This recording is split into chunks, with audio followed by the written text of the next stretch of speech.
this meeting to order. And first of all, I would like to acknowledge the presence of my colleagues. Napakasipag, talagang very supportive.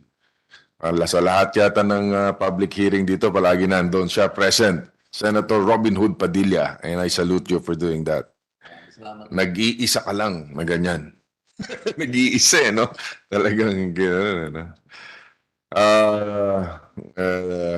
with two senators present, I declare the presence of a quorum. I would like to acknowledge the presence of our colleagues from the House of Representatives, Congressman Madrona, at salamat po sa pagdalo sa umagang ito. Alam naman natin na ang kanya-kanya nating ginagampanan na papel, lalo na para sa ating mga constituents, pero isa lang ang ating layunin, ang mahatiran sila ng sagana at damang serbisyo publiko. We have three major items in our agenda today.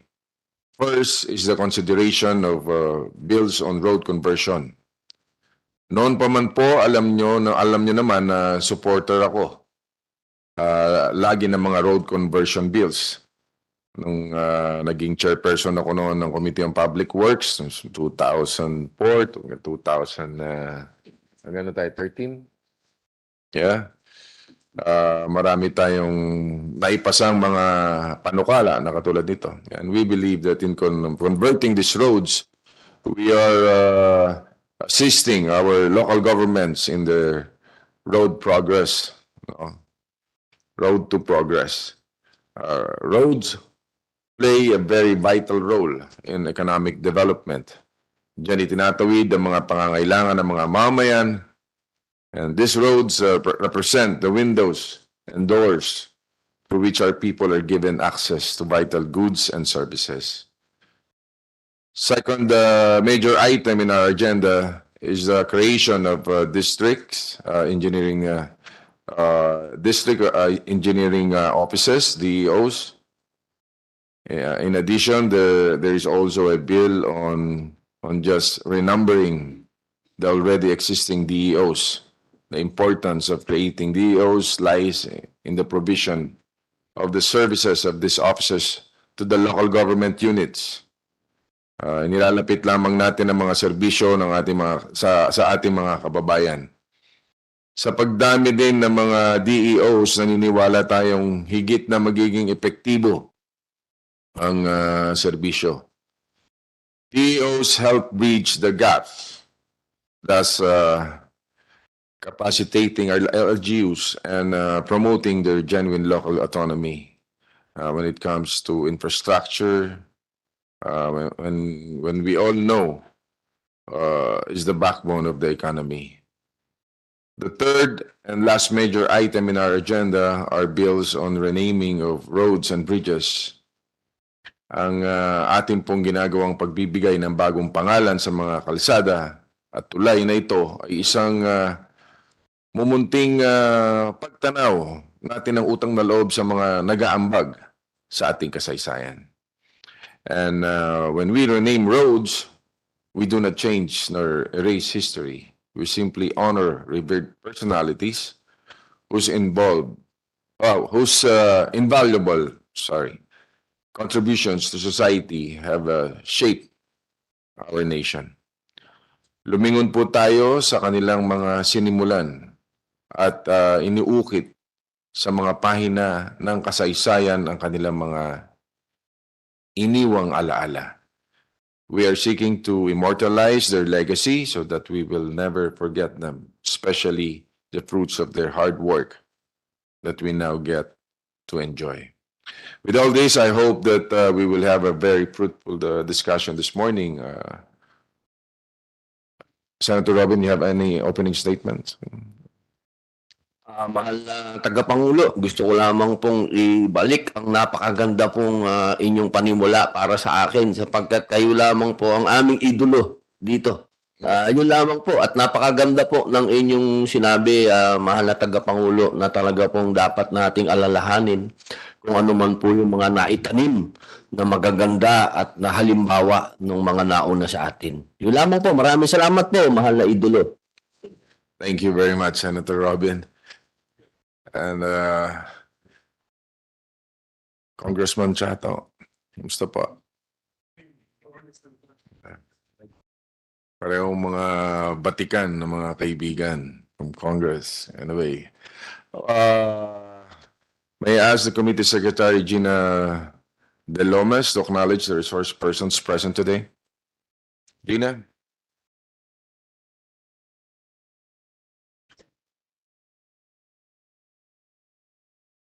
Good morning, Mr. Chairman and Senator Robin Hood Padilla. At the outset, we are honored to have the presence of the Vice Chairperson of the House Committee on Public Works and Highways. Yes. Senior Vice Chairperson, Honorable Eliandro Jesus F. Madrona, the representative of the Lone District of Romblon, the Department of Public Works and Highways, we have Engineer Edwin Fortes, the Chief for Statistics Division, and Honorable Edgar M. Chatto, the representative of the First District of Bohol Province. Okay, before we hear our resource persons, allow us first to lay a few ground rules. In the interest of time, kindly limit your presentations or statements to just 3 minutes. We will hear from the respective proponents first, then the DPWH, and the National Historical Commission, whichever is applicable, will state their respective evaluation of the proposals. So let's start with the road conversion bills. May we first hear from Representative Madrona for House Bill number 10228, an act converting the Sawang-Macalas Road in the municipality of Romblon, province of Romblon, into a national road and appropriating funds. Therefore, Congressman Madrona, you are now recognized po. Thank you very much, Chairman Revilla, Senator Padilla, our friends around. Yes, I have the honor to sponsor House Bill number 1028 under Committee Report 268 on converting Sawang-Macalas Road in the municipality of Romblon. This road was constructed and envisioned to shorten the travel time between our farthest barangays to the Romblon State University, and also to shorten the travel time to the ports and then the tourist areas. So it is really strongly requested that this House Bill number 1028 be considered favorably. Thank you very much. Okay, DPWH, may we hear from you for your evaluation? Any comment? Thank you. Good morning, Honorable Chairman, and good morning, Senator Robin, and the rest of the body. With respect to an act converting the Sawang-Macalas in the municipality of Romblon, province of Romblon, into national roads and appropriating funds therefore. First thing, sir, sinusuportahan po namin yung mga pag-inak nyo po ng mga bills regarding itong mga ano. However, So there's no objection to the proposal. however, sir, since the committee requested comment from the DPWH, allow us, sir, to present also our comment. I have here, sir, the unsigned letter addressed to the Honorable Chairman Okay. Unsigned. Unsigned. Yes, sir. To be signed yet by Why- the why secretary, unsigned? sir. Hindi pa, sir, na pirmahan, sir, ni secretary. Ni Secretary. Pero wala naman siyang negative response. Hanggang kay Yusek Cabral pa lang po. Siguro nasa office niya ngayon. I don't see any problem there. Yes, sir. Anyway. I've said, sir, Submit it to the Secretary. though, ang ano namin, sir, is for comment lang po ng aming criteria. The said proposed bill, sir, ay initially proposed for convention filed through House Bill 6583 was predicated not in conformance with the DPW's functional criteria for National Road per DO 133 series of 2018. Parang it serves as a collector road po sa Romblon, Cogon, Sablayan Secondary Road. The said road provides inter-barangay connection linking barangays of Sawang and Macalas, not to mention that it does not form a continuous road network. The subject road is not meritorious for conversion into a national road and does not ultimately perform a national function. Thus, we maintain our stand that it should remain its present road classification as a local road. So, yun po yung comment po. Base po sa ating criteria. Base sa criteria. Ng Still, DPWH, anyway, sir. it's up to the committee if we're going to give it or not. Yes, sir. That's right. Yes, sir. As I have said, Okay. sir. Are there any comments in other bills of the Congressman Madrona? With respect What to, about to House Bill number 1031, converting Sablayan Agpanabat Bagakay Road, with respect, section of Romblon Circumferential Road into a national road and appropriating funds, therefore. Ang pag-uusapan lang dito naman, siyempre, madidiplit ang pondo ng DPWH, kaya ayaw nyo i-grant Di ba? yes, sir. With Pero res- kung kailangan naman ng lalawigan, why not? yes, sir. Di unti-untiin natin, di ba? Yes, sir. So what's your comment? With respect to the Sablayan Agpanabat Bakay Road, a provincial section of the Romblon Circumferential Road into National Road and appropriating funds therefore. This road, sir, is in conformance with our DPW's functional criteria, sir. Specifically, directly connects tourist service centers to the existing national road, secondary road, sir. Okay. Sige, what about House Bill number 1043, an act creating district, no, iba na to. Dalawa lang ba yung sa'yo? 1029 and 1030. So dalawa lang? Hindi pa po tayo. Ah. Oh. Okay na yun, okay na. 10:38 pa lang po. 10, what about the 1029? Tsaka 1030. Thank you, sir. Same. With respect to 1029, sir, anak converting the roads stretching from Barangay Tugis, Municipality of Cojuangco, to Barangay Tugdan, Municipality of Alcantara, all in the province of Romblon. The subject road that was initially proposed for conversion filed under House Bill 6584 and was predicated not in conformance with the DPW criteria. Apparently, sir, it runs parallel with the Tabla Circumferential National Roads, duplicating only the function of the said national road. Moreover, the subject road only serves as a collector road of the Tabla Circumferential Road and not meritorious for conversion into national road, sir. Okay. What about, ano pa? 1030.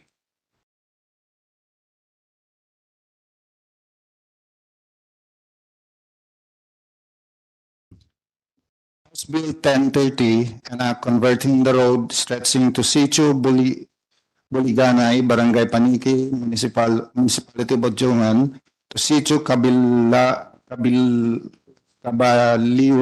Barangay Batsawan, Municipality of San Agustin, all in the province of Romblon, into National Road and appropriating funds thereof.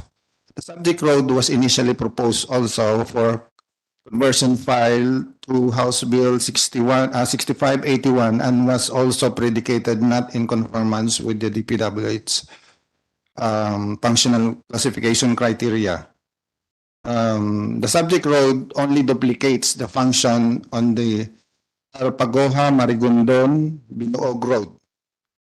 Not to mention that it provides inter-barangay connection only to barangays Buliganay, Kabaliwan, and Batsawan, affirming that its function is for locally lang, sir. Is that a fifth class municipality? Yung ano po yung Ojongan is third class. Third San class. Agustin is fourth class. fourth class municipalities? Yes. Okay, what else? No more comment. Thank you very much, Congressman Mr. Padraig. Chairman.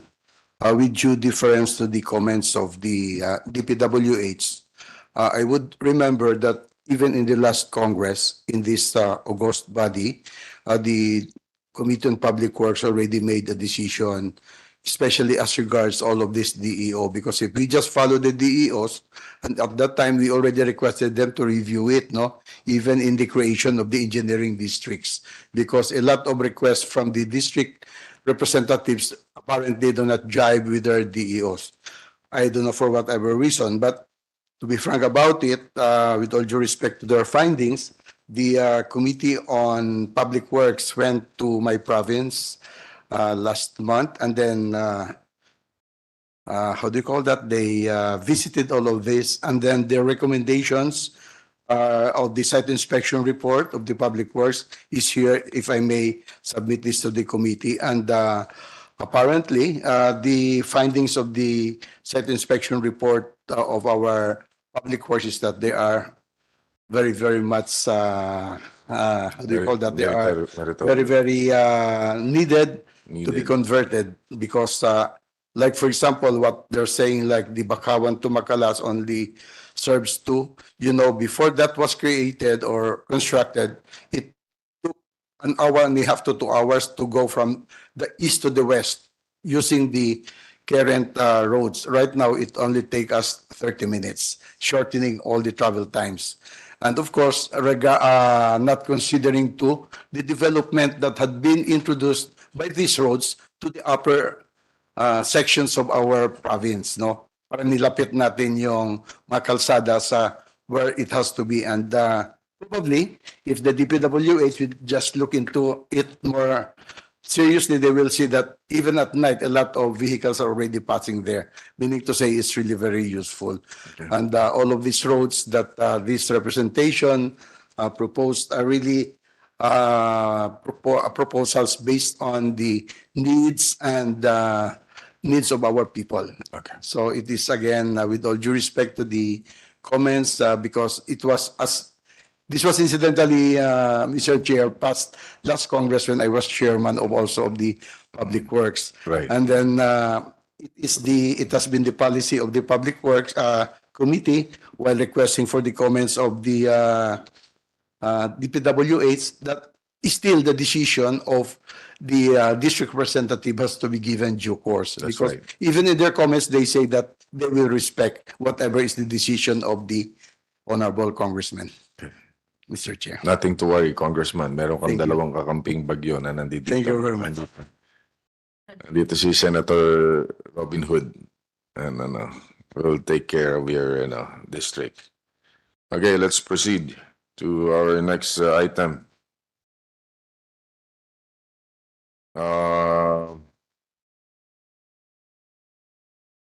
Wala na conversion. No more. Okay, we are now with the road. We're done with the road conversion. Let us move on to the district engineering districts, the DEOs, bills. No? May we hear from nandito ba si Congressman Valmayor Jr.? Mr. Chair, Yes. Yes, with your kind permission, can you allow me to Yes, sige sponsor po. all of these bills Sige po. on? For the House Bill number 1043 yes. and creating District Engineering Office for the First Legislative District of the Province of Negros Negros Occidental and appropriating also, funds. if I may, also Okay. the House Bill number 20701, establishing the District Engineering Office of the Second Legislative District of Southern Leyte and appropriating funds therefore, and also of House Bill number 2296, and establishing the Department of Public Works and Highways Second Engineering District in the Zamboanga City, and House Bill number 5987. And of course, the House Bill number 468, renumbering the Cebu First, Second, and Fourth District Engineering Offices to conform and correspond respectively with the numbering of the legislative districts in the province of Cebu. With the permission of the Honorable Chair, may I move that we adopt the sponsorship speeches of the explanatory note of the respective bills as the sponsorship Rule it up. speech. Thank you. And for the record, it is also to be noted that especially with as regards the creation of the legislative districts, also the most of the comments of the DPWHs are again, they are not in conformance with their how do you call that, department order on the creation. On the creation of the new So, district. if I will remember, in the deliberation in the House of Representatives, it was the decision of the Honorable Committee on Public Works therein that the decision and then the decision of the legislative congressmen will be respected because they are the best people to evaluate the importance of the creation of additional legislative district. So with that, Mr. Chair, I earnestly request favorable consideration of these House bills. Thank you very much. Thank you, Congressman Mandrana. Okay, may we hear from the DPWH for their evaluation? Magandang umaga uli, sir. For the DEOs? Yes. Sir.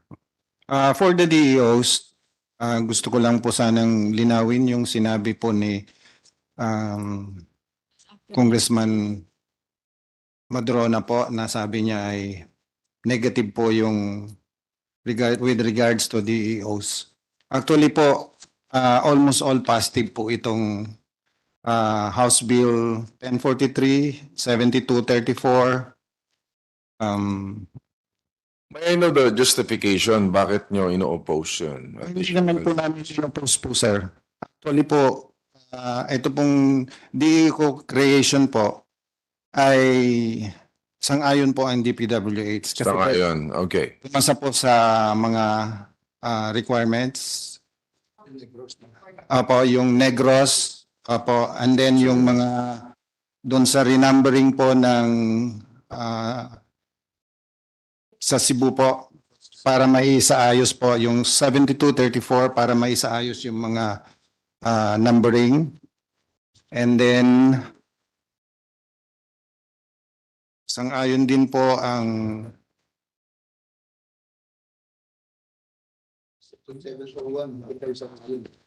dun sa 7508 po sa Leyte po. Hindi naman po sa hindi sang-ayon kaya lang medyo short po kasi yung existing na national existing DEO ng 5.2 meters ay 5.2 kilometers.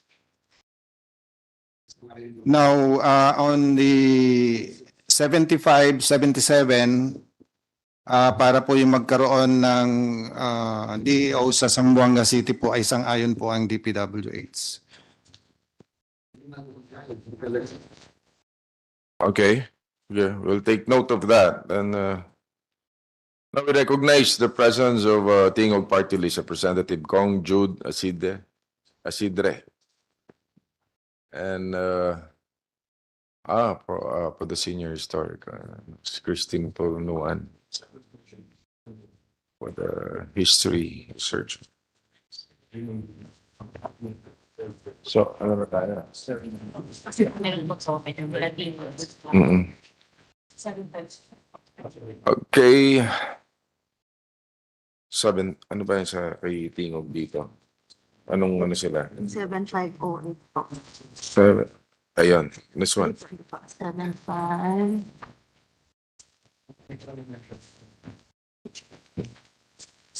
Patay may na-miss out, ha? Ginambol ko kasi. Okay. Ah.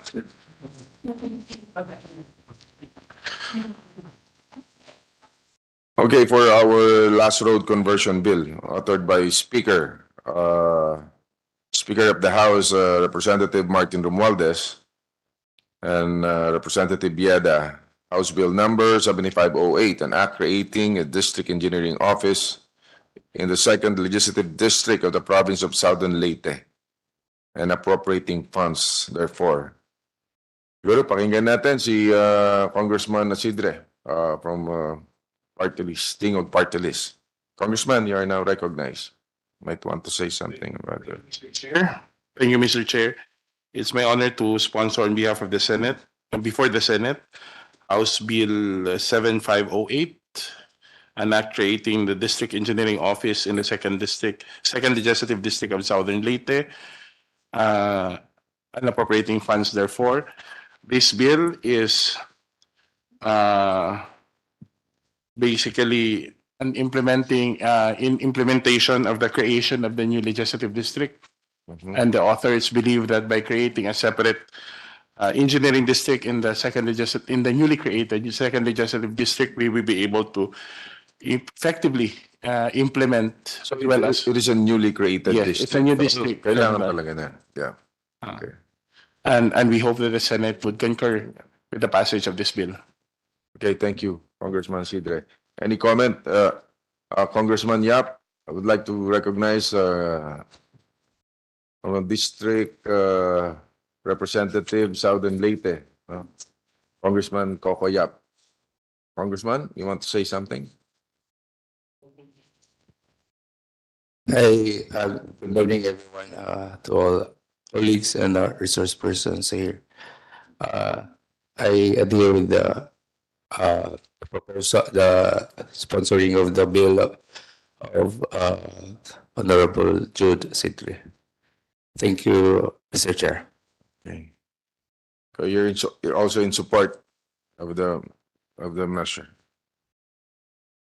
Okay. Mr. Chair, Mr. Chair, Yes, Congressman. may I interject? I just got an information, by the way, that the comments of the DPWH has already been signed by Secretary. By Secretary, ano. Okay. Yes, Ayun no. pala. Yes, for purpose So- of record. So all meritorious. So okay, we now recognize the presence of Representative Salimbangon of the 4th District of Cebu. Hello, ma'am. How are you? Ma'am Janice Salimbangon. May gusto po kayong sabihin? Sabagay, wala na po. Mr. Chair, I'm in support with the bill of Kong Acidre. Okay. Thank you, ma'am. So, okay. Okay, for the final major item in our agenda in today's hearing, let us consider our renaming bills.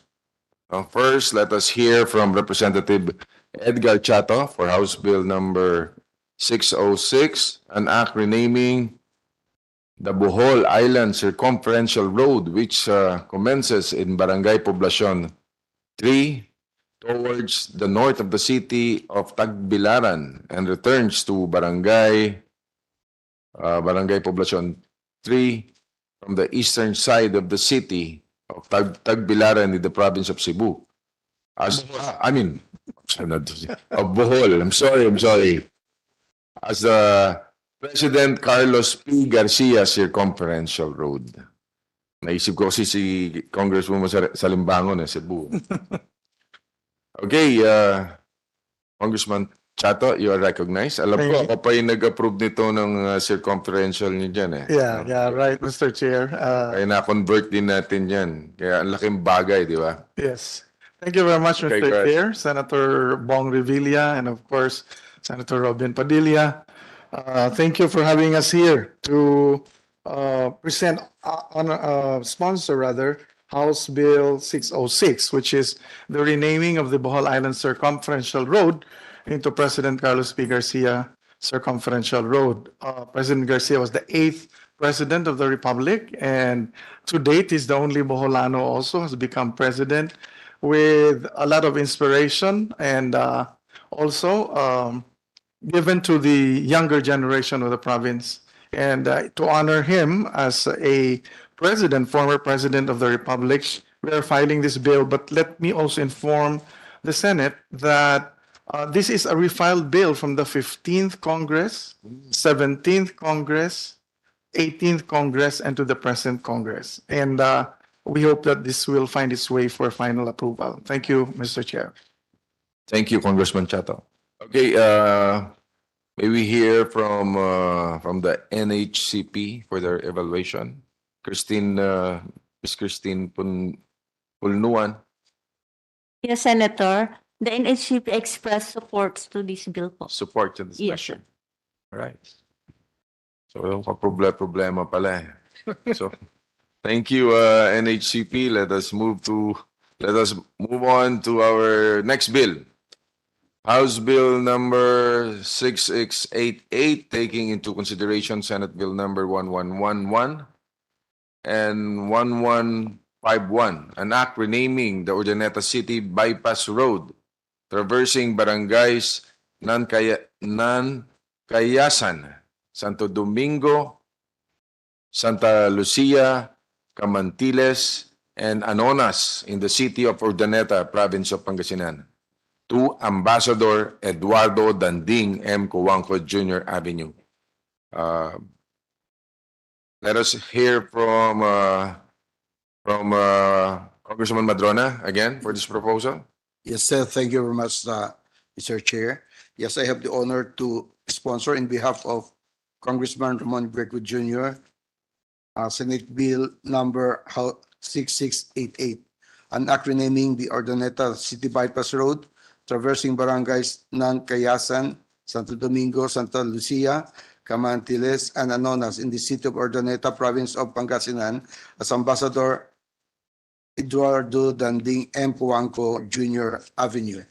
I have here the position letter of Congressman Guico with the permission of the Honorable Chair. Yes, go ahead. May I submit this for the record? For to just for the record, yeah. committee, and then, of course, with a strong request that this be favorably considered by the committee. Thank you very much, Mr. Chair. Now may we hear from the NHCP? Any comment on this measure? Sir, I'd like to say that we have acted on this matter in October 2022, that we withhold support for this because of the NHCP guidelines on naming, renaming, that we should wait for at least 10 years after death of the proposed honoree to make a more sober appreciation of the matter. So, yun po yung position ng office. We reiterate our position on that. Okay. Thank you, NHCP, for your comments. So, we will take your comments into consideration. So, let us move on to House Bill number 6694, an act renaming the Tambacan Bridge, traversing the Iligan River located in Barangay Tambacan, City of Iligan, in the northern Mindanao. What's this region? Was that region or what? Ano to? Region or region? Baka wrong spelling na. Ano to? Region yan, ah. Yeah, Mindanao region. As the Mariano Lluch. Tama ba yan? Lluch Badelles Senior Bridge. Yan. Authored by Representative Yada Romualdez. May we hear from Jude Acidre? Thank you, Mr. Chair. It's an honor to sponsor on behalf of the authors House Bill 6694, a bill seeking to rename Tambacan Bridge in Tambacan, Iligan City as Mariano Lluch Badelles Senior Bridge in honor of the former mayor and representative of the First District of Lanao del Norte, Iligan City from 1987 to 1998. The same was responsible for the establishment of a two-lane bridge traversing the Iligan River, which is now known as Tambacan Bridge, and introduced House Bill 532 on August 24, 1987. The proposed change of name honors the memory of a distinguished public servant, as well as signifies the chronicle and an aspect of the historical progress of Iligan as a city that may provide an important educational anecdote for the generations of Iliganans to come. Once more, Mr. Chair, distinguished colleagues, the authors request the immediate approval of this bill. Okay, NHCP, any comments, please? Sir, we have expressed our support already about this in our letter dated February 2021, 17. Okay, so thank you, NHCP, for your comments. And okay, another road naming bill for consideration is House Bill number 7126, an act naming the national highway stretching from Barangay San Juan Bautista, traversing through barangays Agongtong, Abukayan, what was this? Hiwakloy? Tama ba yung pronunciation yan? Hiwakloy, Digdigon, Balaynan, and Payatan in the municipality of Goa, Barangay Lupi, Sierra Nevada, Pinalay, Camagong, Salvacion, San Roque, San Ramon, Sagrada, La Medalla, Magsaysay, and San Vicente in the municipality of Tinambak, up to Barangay Nalayan in municipality of Siruma, all in the province of Camarines Sur.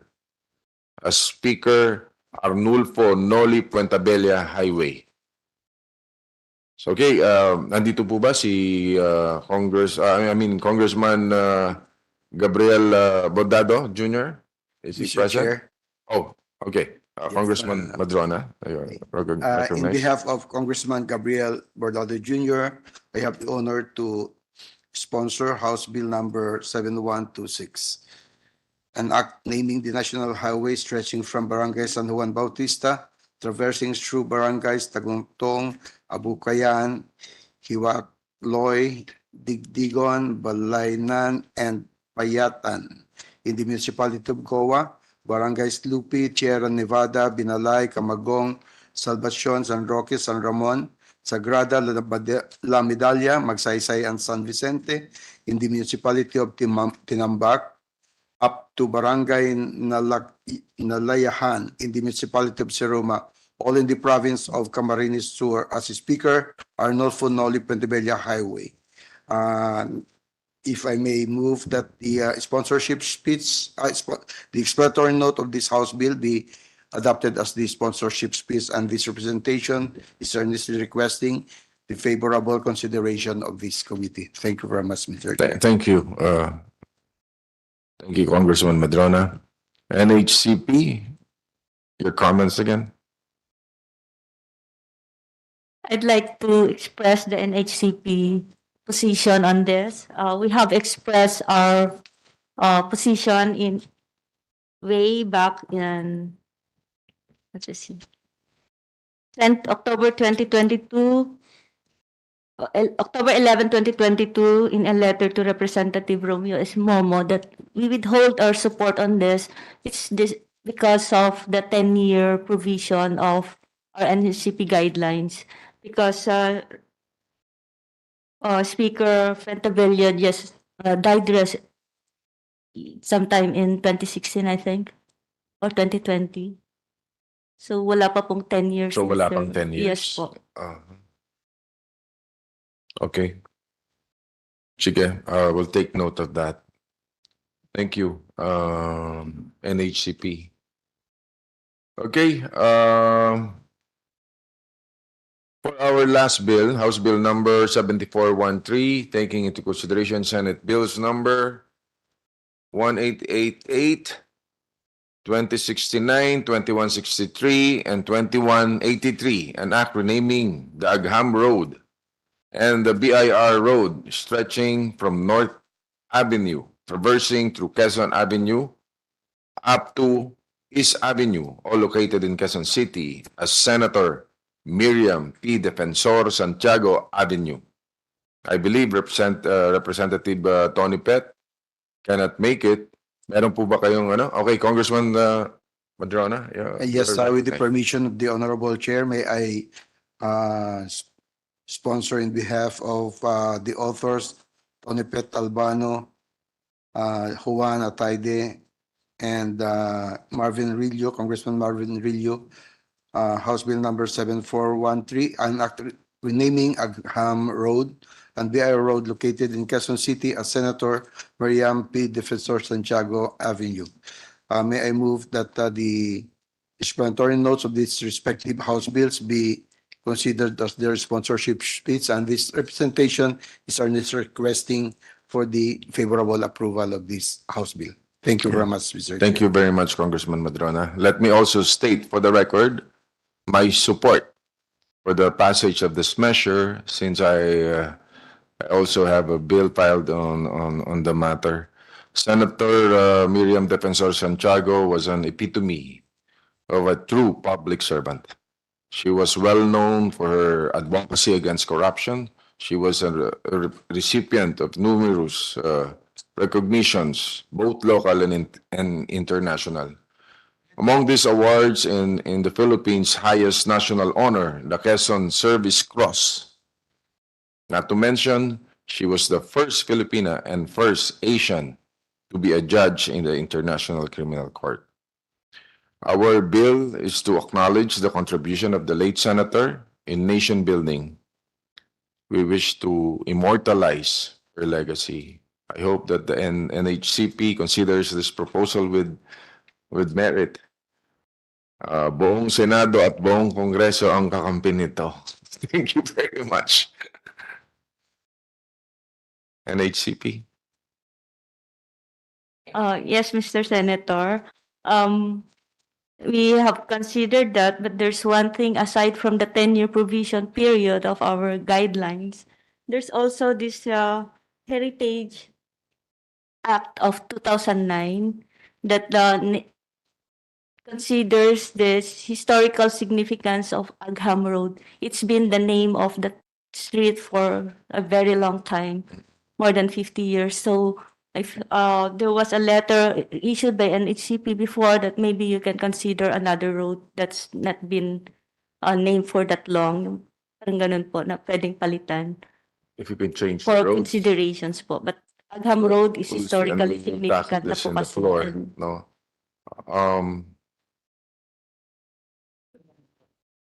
Sige, we will talk about it, no? yun Take naman po. note of that. But if ever, pwede natin ilipat ang Agham. Ibang road po siguro. But anyway, okay, ano pa ba? Saan nanggaling yan 10-year provision na yan? Yung Sa sinasabi. NHCP revised guidelines po of naming renaming na it's So guidelines nyo lang yes, yun, yes. ng NHCP. So hindi an act of Congress. Hindi. They're kind of attached So, in pwede sir natin sa local palitan yan. government code Yeah, of okay. 1991. Wala na tayo pinag-usapan doon. So thank you very much. Okay, Senator Padilla.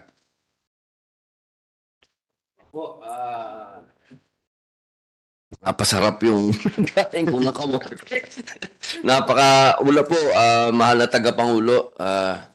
Napakaganda po nung sinabi niyo patungkol kay dating senador, ating ginagalang na Senator Miriam Santiago. Ako po'y naantig sa inyong iminungkahi sapagkat tunay po na isa siya sa dapat na naging pangulo ng ating republika. Sana.